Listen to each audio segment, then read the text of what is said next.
get started. If you haven't already, I believe everyone has, but if you haven't, if you could sign in on the sign-in sheet. And also on that table are some flyers, my card, and I do have some paper applications if anyone is interested in just seeing what it looks like and that sort of a thing. Before we get started, if you don't mind, if we could just go around the room and everyone introduce themselves and just what organization you are from. We can start here. Sure. Peter Brent, Evangelical Reformed United Church of Christ. Awesome. Vince Gilbert from the Federal Masonic Lodge in Virginia. Awesome. Hi, I'm Dan Eversole. I'm here with the Award Development. Thank you. Hey, Tom Klingman, YMCA. I'm Ellen Ross. I'm from Federated Charities. Morning. Steve Norris, Asian American Center of Federation. Awesome. Nicole Wolves with Habitat for Humanity. I'm Karen Alma, representing Centro Hispanic. Awesome. And Cindy Freeman, Spectrum Support. Okay. It's great to see you all. Thank you so much for coming. My name is Rebecca Gramling, and I am the CDBG Program Administrator since late May of this year. So a lot of this is new to me, and I'm excited to be here today and to sort of have the opportunity to revamp the program a little bit. And this meeting, if you were at it last year, happened, as I understand, quite a bit later. And so we're trying to get the ball rolling early, and I really appreciate all of you being here. Ruth, do you want to introduce yourself? Or? Sure. I'm Ruth Waxter. I'm Assistant Director of Housing for the Department of Housing and Human Services, so I see some familiar faces, so thanks for coming out today. And I'm really happy to have Rebecca on board, and she's done a great job in diving in and getting this program off to a great start. All right. Awesome. So just so you're aware, this is being recorded so that people have access to it later. So if you need to pop out early or anything like that, you'll be able to get the recording on our city website. Also, if you are uncomfortable being recorded for any reason and you have a comment or a question, you can hang back after and I can talk to you then, or you can send it via email. So let's dive right in.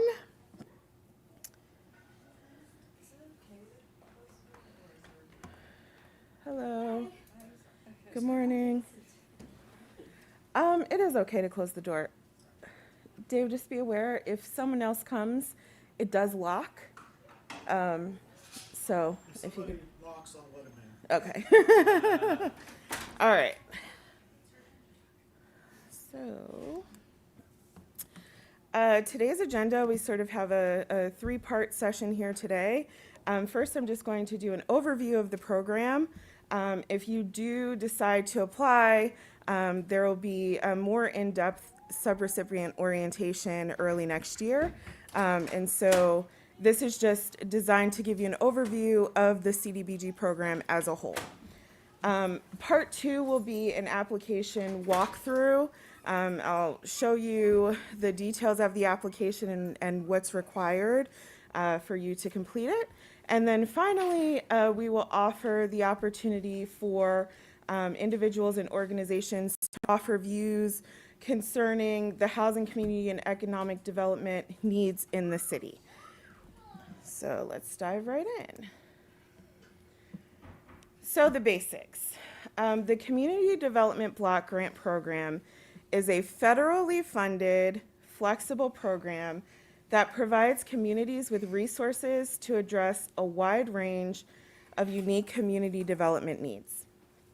The City of Frederick was designated as a CDBG entitlement community in 1994, which means that we receive a non-competitive grant every year. Each year, we prepare an annual action plan, which is a strategic plan for the allocation of CDBG grant funds. So the purpose of the grant program is to assist low to moderate income City of Frederick residents through the programming of the federally funded dollars that we receive to address community, housing, slums and blight, and economic development. Since the city's induction in 1994, 200 plus community projects have been funded, and I'll detail some of those later. This money can't be used outside of City of Frederick limits because the state of Maryland, as well as several counties and cities, do receive CDBG funds, and you are not allowed to double dip into both sources of funds. So any project that you are applying for needs to occur within the City of Frederick limits. The geographic areas covered, just the City of Frederick. So who is eligible for CDBG? And when we say who is eligible, we're talking about the beneficiaries of the funds that you'll be receiving. If you look at the highlighted row, that is the limit. So for a family of one, $66,750 is the maximum income that they can make to be considered low income.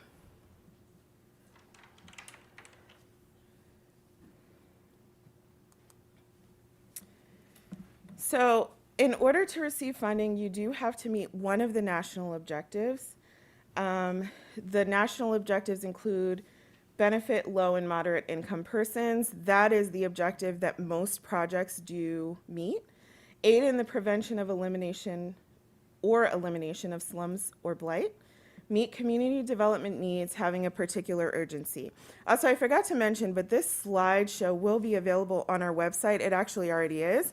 And so there's a lot of links to the resources that I'm referencing here today that you'll be able to go in later and have a look at yourself. There is more information on the national objectives that can be found on the website that's linked there.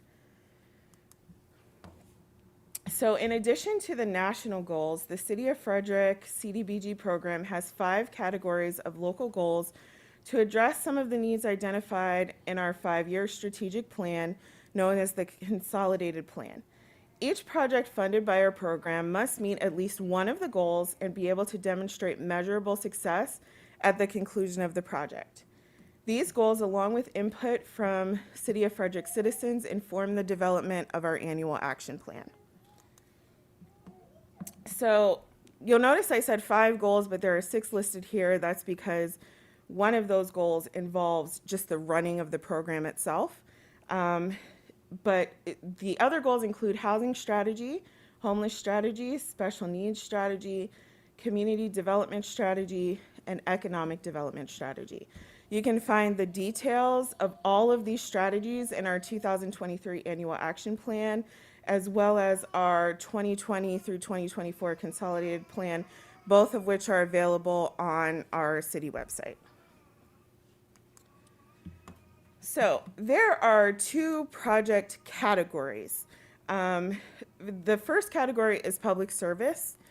That would include services such as scholarships, tutoring, housing counseling, and salary direct service positions. There is a 15% allocation cap.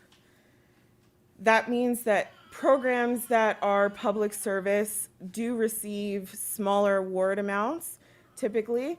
Capital improvement category does receive 65% of the grant that we receive. And so that includes improving or building neighborhood community centers, parks, or ADA accessibility to said facilities. And I just want to emphasize that I am not listing in any way all of the eligible activities. I am simply giving examples. So if you have a question about whether or not your project would be eligible, please contact me and we can discuss that. So types of projects. Again, this is not an exhaustive list. These are just some examples. Infrastructure, including sidewalks, drainage, sewer lines, housing, which includes owner-occupied housing rehab through organizations, public housing accessibility, economic development, which include activities that create jobs or encourage business development. The eligibility requirements are also listed below. In essence, you cannot personally benefit from the funds that you receive.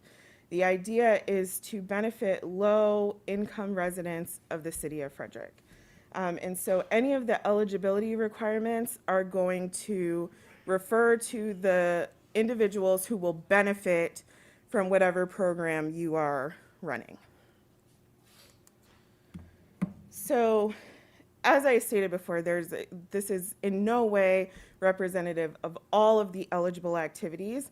There is a website that lists all of the 28 eligible CDBG activities.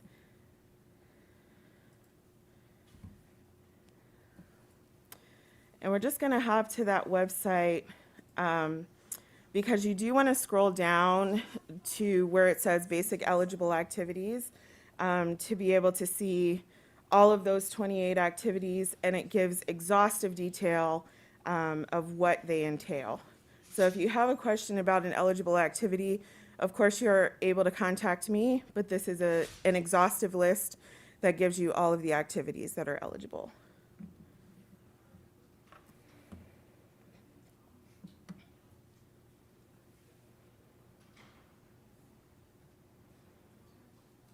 So if you'd ask questions. I am going to allow questions at the end. If you could just write it down so that you, Can I say something? yes. Yeah. I just wanted to say that when we're talking about public service activities, these activities, as Rebecca said, need to benefit low to moderate income folks, and it needs to be direct services. So it can't be a grants manager or a director or a manager. It has to be someone who has direct contact with the low to moderate individuals and you know, supplying services in some way. Meg, if you could have a go back to question the about that PowerPoint. later, we can always talk about that. Okay.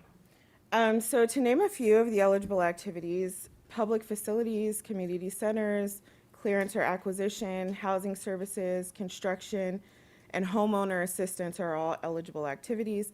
Again, if you have questions about the eligibility of an activity, you can contact me and we can have a discussion about that. So these are a few of the projects that we have in the past and are currently funding with CDBG funds. So the Religious Coalition has concluded their project. It's a public service project to provide supportive case management services to homeless individuals and families in emergency shelters. The Housing Authority of Frederick is currently working on a capital improvement project to renovate and expand the Carver Community Center. Interfaith Housing Alliance is currently working on a public service project to provide direct support services to senior residents of the Weinberg House and 520 North Market Apartments. Advocates for Homeless Families recently wrapped up their project. It's a capital improvement project to replace appliances and supportive housing units. FCAA, or the Frederick Community Action Agency, has a public service project that is ongoing to provide supportive services to chronically homeless individuals. And finally, Habitat for Humanity is currently working on a capital improvement project located on West All Saints Street to build and renovate housing for low to moderate income households. So who can apply? Participating municipalities, nonprofits, faith-based organizations, and institutes of higher education. Again, you cannot personally benefit from any project using CDBG funds. All applicants must be equal opportunity employers and be able to provide proof of that status. I am willing and able to meet before you apply. So if you'd like to have a lengthy conversation, if you'd like to have a meeting, please feel free to reach out to me and we can set that up and discuss whatever it is that you need to. So the application process. The application cycle opens today. If you were ready and able, you could submit an application as of today and it would be accepted. And it will close at 3 p.m. on January 31st of next year. The Housing Department will work with an ad hoc committee to review and recommend projects for approval. An annual action plan draft will be made available for public comment and review, after which the mayor and board of aldermen will be asked to approve the plan. This will happen in public meetings that you are more than welcome to attend. Applicants will be notified of their award or denial status in June of 2024. I know that seems like it's far away.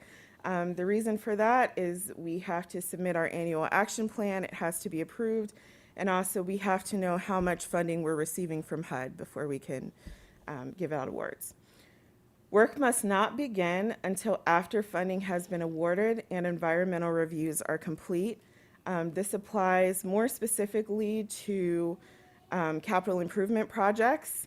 When you are receiving federal funds, environmental reviews must be completed for your entire project in order for you to be eligible for those funds. And as a rule, no activity can be funded prior to July 1st of any program year. So July 1st of 2024, as well as at the completion of your environmental review. So 2024 CDBG funding, while the exact amount is not known, it is estimated to be approximately $450,000. The minimum request amount that we recommend is $3,000. That is not any sort of HUD regulation. It is because any amount lower than that may cost you more in the administration of the grant than the grant itself. And so we want to make sure that you are getting a worthwhile amount of money. For construction projects, be sure to build in the additional costs anticipated by the requirement of Davis-Bacon wages. Federally funded projects, you must pay Davis-Bacon wages for any sort of labor positions. Shovel-ready projects must be prioritized due to HUD time limits on spending. You should plan to spend funds within 1 year of funding, if not sooner. So there is some flexibility there, as we recognize, especially with construction projects, you aren't always in complete control of that timeline. But the goal is 1 year, as the city of Frederick has to meet a timeliness standard with HUD. So eligibility considerations. Is the activity within the appropriate and eligible City of Frederick CDBG geographic area? Is the activity serving low to moderate income residents? I have a link there to the HUD guidelines for income limits. If it is a public service, housing, or economic development project, does the agency have a way of tracking demographic information to prove and report this?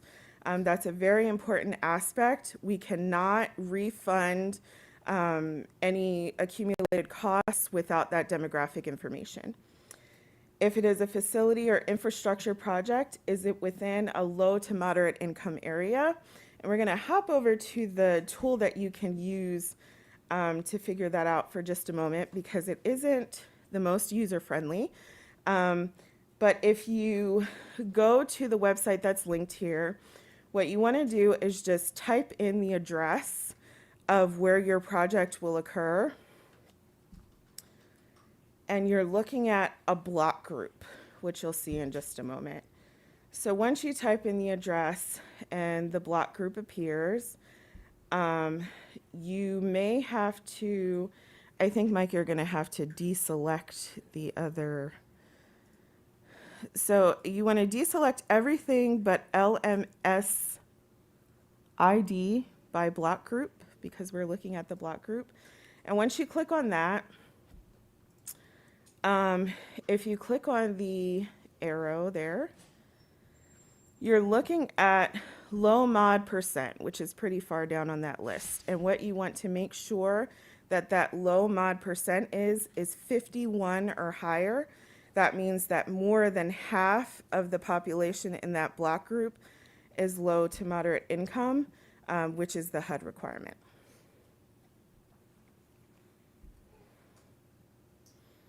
And if you have more questions about that, of course, I'm available to walk you through. Okay. Is the activity eligible according to HUD CDBG CFR? That is linked there, and the sections to review are also listed on the slide as well. Does the activity align with the HUD matrix code? Does the activity align with our consolidated plan goals? Will the activity be able to answer all questions outlined in the application? And finally, are you ready to incur costs and be reimbursed with CDBG funds? CDBG is a reimbursement program, and so what that means is that you will spend the funds, and then you will send us invoices, receipts, and so on, and we will refund those monies. And so that's important to be aware of. So ineligible expenses. Staff time spent with ineligible clients or non-direct service positions. Ruth mentioned this earlier. The position, if we're funding a salaried position, has to involve direct services. They have to work directly with the clientele that you are describing in your application. General government operations and functions are not eligible. Political and religious activities are not eligible. Public facilities, projects not located in a low, moderate area, projects that are unable to successfully complete the environmental review process. There is a document on our website on the application portion that has a list of eligible and ineligible expenses that can help you discern whether your project meets the requirements. So CDBG subrecipient reporting duties. You do, as a recipient of this grant, have several reporting duties because we have reporting duties to HUD, and since we are not the ones in running the program, we pass those responsibilities on to you so that we can collect that information and be prepared to share it with HUD. So as a subrecipient, you will be responsible for signing and completing important records of your projects or activities. These records will be discussed in more detail at subrecipient orientation. So these are some of the reporting duties. So the application, of course, must be completed to be eligible for funds. There is a sample subrecipient agreement on our website so that you have an idea of what it looks like. It is to be created by the city and signed by you. Quarterly monitoring reports. At least quarterly, you'll submit a monitoring report. In some cases, you will submit monthly. Payment request forms will be submitted along with each monitoring report, as well as supporting documentation that could include receipts, invoices, timesheets, and payroll records, depending on what activity is being funded, and a project closeout report, which is to be submitted after your project completion. All of those documents are linked there so that you can have a look at them, see what they look like, see what it entails, and decide if that's something that you want to get into before you apply for funds. So the next portion will just be an application walkthrough. Like I stated before, the slides will be available on our website so that if you want to reference this while you're completing your application, you'll be able to do that. You don't have to memorize all of this information. So you're gonna, of course, want to make sure that you read the application carefully. If you have any questions that come up, no question is too small, you can email me, and also my phone number is available, I believe on the first slide. So page 1 is going to be specific to your organization. You will have to have a tax ID number and a unique entity ID. Those numbers can be found on any business tax forms or by visiting sam.gov. You want to fill out information for one point of contact. The amount requested, you're going to include, of course, with that minimum of $3,000. You're going to provide here a brief summary of your project. You'll have an opportunity to provide a more extensive summary later on in the application. And pages 2 and 3 involve choosing one of the 19 City of Frederick goals. You can choose more than one goal. And at the bottom of page 3, you're going to choose one of the national objectives, the most common of which is benefit to low and moderate income persons. So on pages 4 and 5, you're going to go into much more detail. Question 13 is where you'll give the full details of your project. You're going to be as detailed and specific as possible so that we're able to accurately assess whether or not your project qualifies. Question 14, you're going to identify the project service area. Again, if you're uncertain if your project is in a low mod area, you're going to go to that GIS website and plug in that information. Questions 15 and 16 will be used to estimate the number of individuals and households you hope that your project will benefit. In some cases, you may know the exact number. For example, if you're building a certain number of units, then you would know it's going to be 6 families, etc. But if you don't know, that's okay. You can estimate. Question 16 only needs to be completed for public service projects. Okay, so page 6 is the first portion, a continuation of question 16, which is designed for public service projects. Question 17 details the specifics of your organization. You want to give as much detail there as possible to the best of your ability. Page 7 is your use of funds, which is a budget. You can detail the specifics of your budget, to the best of your ability.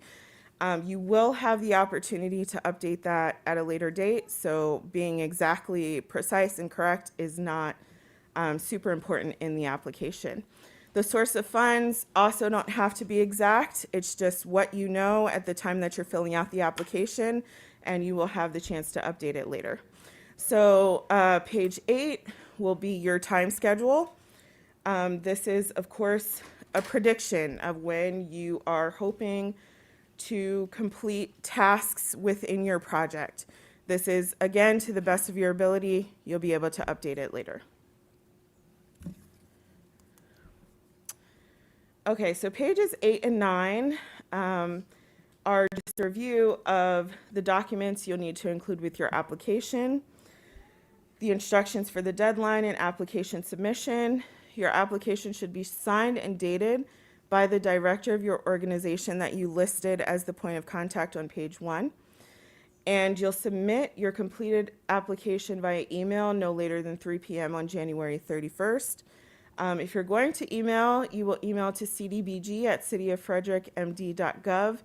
Mailed applications are also accepted. So page 10 essentially is a checklist to ensure you include all documentation necessary with your application. I'm pointing to 2 items there because one of them, the job description, is only if you have a public service project where you're asking that a salary be reimbursed. And the last checklist item of drawings and color photos and so on is only for capital improvement projects. You are able to apply today. If you are ready to apply, all the way through January 31st, the application is linked in the presentation. So, application tips and tricks. You will have 12 months to spend your funding. So you want to plan your project accordingly or as close to that as possible. You want to include clear, measurable outcomes for your project. Include backup materials if applicable. Clearly demonstrate the checks and balances your agency has in place to prevent fraud. And of course, always feel free to reach out at any point. You do not have to be awarded a grant to contact me for information or questions or meetings. So now I would like to open up the floor to questions regarding the CDBG program and the things we just went over. Yes, ma'am. So I'm confused about the administrative costs. I understood that we would be awarded to do direct support, but there certainly are a number of reports and things that have to be done. So, and of course, even when we're doing intakes, and I'm talking about doing the, what you call the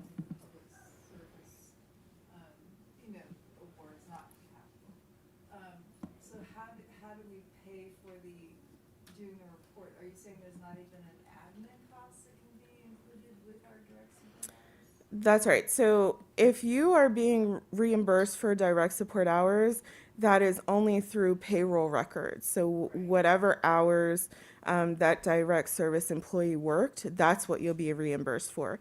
In terms of the administrative category, that is for the city. The city uses a portion of the funds to administer the grant because it is, you know, a rather extensive program. So any nonprofits or any other organizations who give this money are expected to complete our reports for free? Is that, I mean, I'm honestly. I mean, that's one way to look at it, but yes, that's accurate. Okay, thank you. You're welcome. Any other questions? Yes. As I was coming in, I apologize. You were stating something about the grants, and if there's a grant that's already in place, you can't request that twice. Can you review that again? So what type of grant are you referring to? So for instance, if there is already a grant for, I don't know, like if there's something that's already in place, that somebody's already active and doing something, you can't ask for a grant that's very similar to that one that's already active. So you can't receive federal funds from multiple sources. You are able to receive multiple grants. If it's a grant that's not federally funded and not connected to HUD, that is okay. It's in terms of federal funds, you aren't allowed to double dip, if that makes sense. Do you have more language on that? Yes, yes.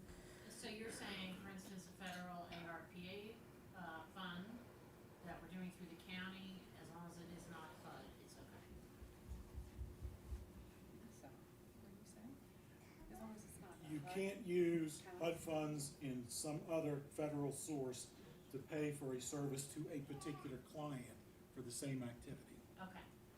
But if you have all opportunity to get and use as much money as you can from whatever the source is, it's just you can't use it for the same client related to what the HUD funds are being used for, as opposed to what other sources of funds. So when we're talking direct support, that can't. So if you're What working. if there is Medicaid payments made? If there are Medicaid payments made, what would be the service that you would be providing for the client? Would it be Medicaid again, or would it be for some other service to that same client? Okay, that gets a little tricky. Yeah, it gets a little complicated, but you would be able to use several sources of federal funds as long as you're not duplicating what you. Double dipping. Yeah, Okay, and in our regard, it's probably gonna be for the private health dental clinic, providing those services is what we're thinking right now, because that is immediately relevant. So Sorry we about usually do the percentages on reporting. So it's possible that Medicaid or other federal funds are paying for some of that care. right, But as long as our reporting, we're not double dipping, we're okay. exactly. Thank you. Yes, Frederick County also receives CDBG, so I don't believe that you would be able to utilize those CDBG allocations along with the program for Frederick City. So be careful in the county grants because their Well, and community actually, grant is coming up. Is it possible that is also HUD? and actually with the county funds, they would not be able to be used for any client who lives in the city. Any city funds could not be used for any client who is in the county. So that's where you would make that differentiation. Thank you, Dave. Any more questions?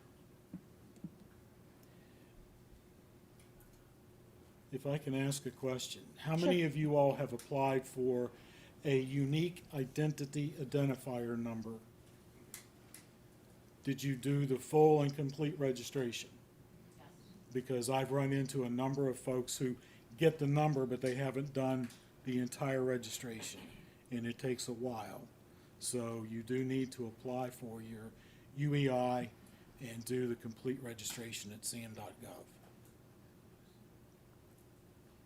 I have one more question on the application. Okay. You said we have one contact person at the beginning of Yes, And that contact person has to sign as the director or head of the organization on the bottom of the application. that's right. With Tom being the president of the hospital, he's a little hard to reach. So we cannot put a second contact, So program manager? the person who signs the application and the person who is the contact is not necessarily the same person. Oh, I thought The, you said it had to the, be the same person. well, it has to be the same person that signs the application. The contact can be whoever is assigned to work with me to administer the grant. Okay, Does that make sense? okay, They will also be required to sign the subrecipient agreement. okay. Other questions?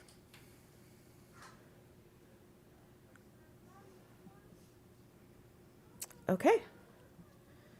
So, if you do have any additional questions that come up, or you didn't think of today, or you just didn't feel like asking today, please feel free to give me a call or email me.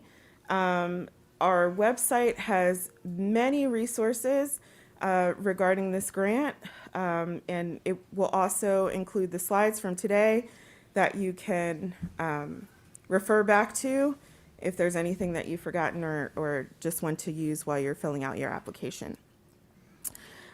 So this portion we're moving into is the public comment portion. So based on last year's award, we predict an award of approximately $450,000 for grant year 2024. Most funding must be allocated to capital improvement projects, bricks and mortar. Only 15% of funds may be allocated for public service projects. We would like to offer the opportunity for citizens and organizations to give testimony concerning the needs of the city of Frederick. So if anyone wants to offer a public comment, now is the time. We do need that to be on the record, and so you would be past the microphone from Michael.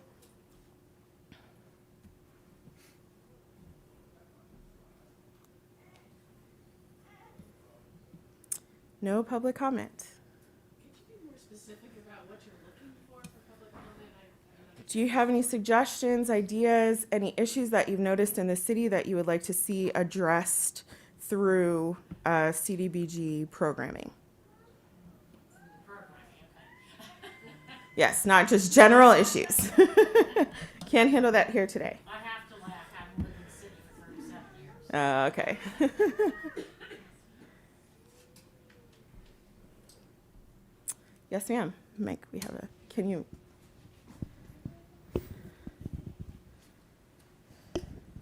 I did not prepare for this, and is this on? Yes. Okay. Is it? From what I can hear, it's on. Yeah.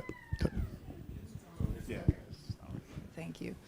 So if I understand what you're asking, and this may be ridiculously obvious, but Frederick is a place where it's extremely difficult to find housing for the people that this, grant supports.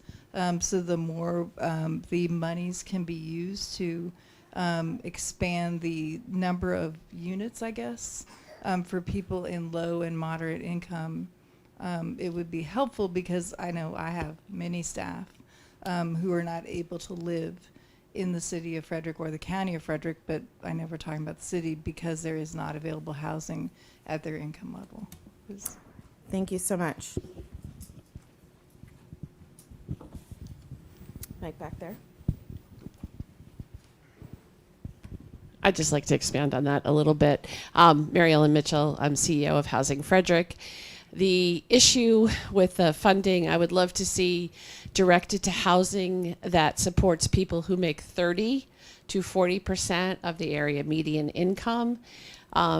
We don't often see enough, which would be the lower numbers here that have been displayed today, for people that make under 50,000, under 40,000, or maybe they're making 30,000. But that's where a great deal of the need is. So where families or individuals can pay less than the market rate for apartments would be great if we could start concentrating on that, which I would say the range is like 1,100 to maybe 1,400.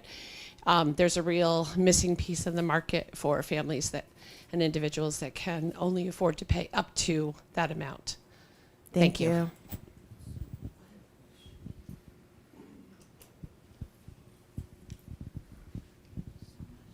Hi, my name is Barbara Pinnock. My question is that I moved here from Montgomery County and I work for Montgomery County government, so I understand within Montgomery County, every location or housing that is built, they put moderate housing in there or some sort of, what is it called? MPDU. Yeah, MPDUs. What is Frederick doing that? And if not, like I noticed all these buildings, we're getting all these buildings, all these houses, but what's happening with the MDPUs here in Frederick, and what are they doing with the money? Or like, why isn't the builders doing what they supposed to do?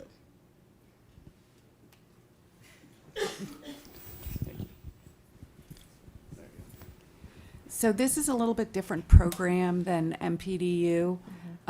This is the Community Development Block Grant Program, and this is an amount of money that we receive from on an annual basis, and the money can be used by nonprofits and all different organizations within the city to actually achieve those goals of the CDBG program. The MPDU program is different, and that's being handled right now by our department, and we're kind of working out with the Board of Aldermen all the different uses of that. There actually was a MPDU ordinance recently passed in the city. So I would sort of look on our website for more information about that. Okay. Yes, So Mike. I'm Susie Kelly with Frederick Health. So the 3 grants that you currently have, this is the only one that's coming from that money.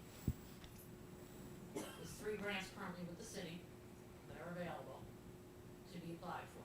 This is the only one that is HUD funds. I'm not familiar with all the grants that are available in the city. There are many in terms of this is a HUD federally funded, obviously, grant. So But to be careful, if we're applying for one of those other 3, we should probably make sure that they are not HUD funds when we attend those meetings. Do you know which programs I those think are? one is the city promotion grant, and the other one is the splash grant. Those should have no impact on the CDBG program. Can I ask, does this involve helping those who are in the barriers of transportation when you review the map with HUD? Because when I looked at it a couple of weeks ago, there are areas within the city that have pockets of not having access to grocery stores, transportation, in that aspect, but they weren't on the HUD map. Like, they weren't those locations of what you had stated on there. And that's something that bothers me, that's really bothersome. So when was that updated last? What do you mean they weren't on that location? So when you stated 1,500 or above, correct? 51% or above? Yes, I apologize. There were areas that I had reviewed on that map, Uh-huh. for medical purposes, and that wasn't accurate. So that's why I asked, when was the last time that map was updated? I believe HUD creates that map, those block groups using census data. So, That could have been last year, not currently with an influx of what we just had recently. yes, I don't believe that it's updated in between census taking. Okay. So is there any way of reviewing it for when we're doing that mapping?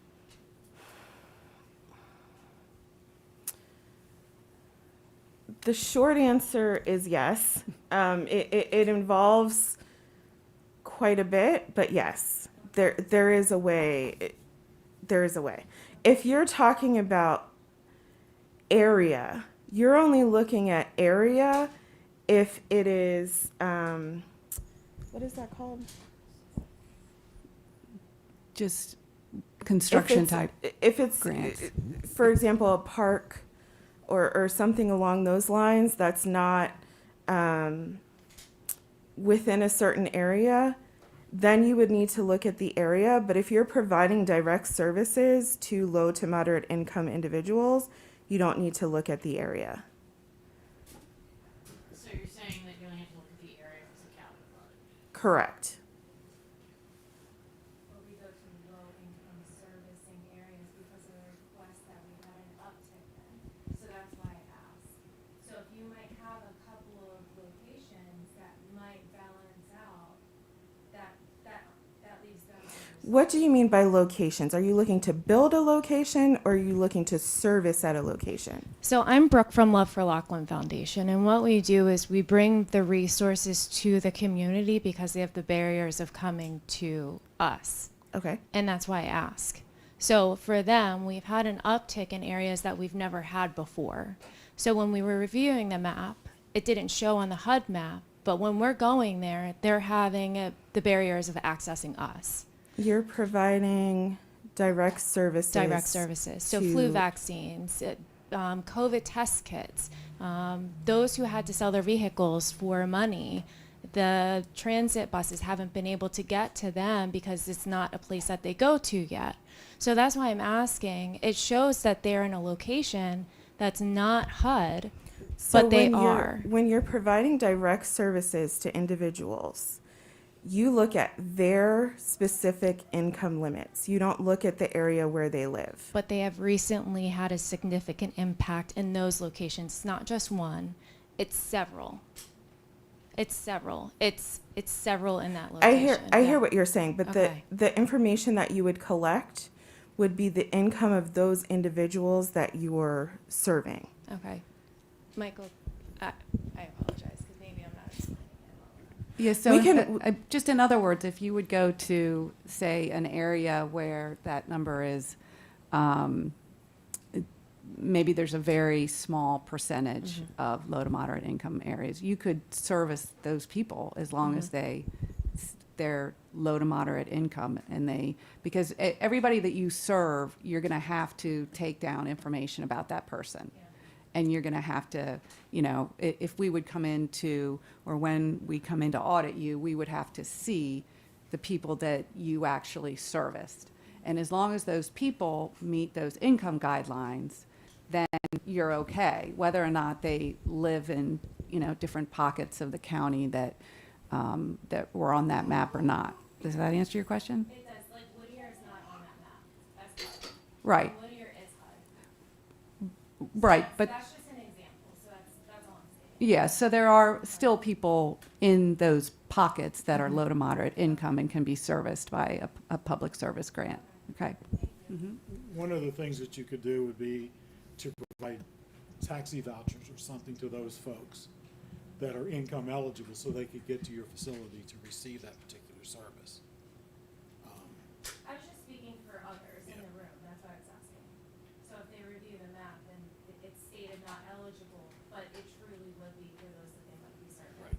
That's why I was asking. Right, so if it was, say, if the city were actually getting a CDBG grant and we wanted to do like curbs or sidewalks or something like that, we would have to follow that map to make sure that that area is, 51% low to moderate income, or we wouldn't be able to make that,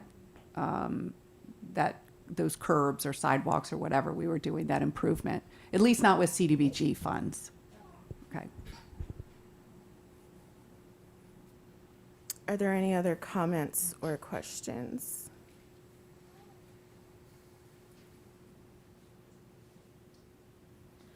Okay, so with that, those of you who prefer QR codes, we've got one on the screen there that will take you to our website.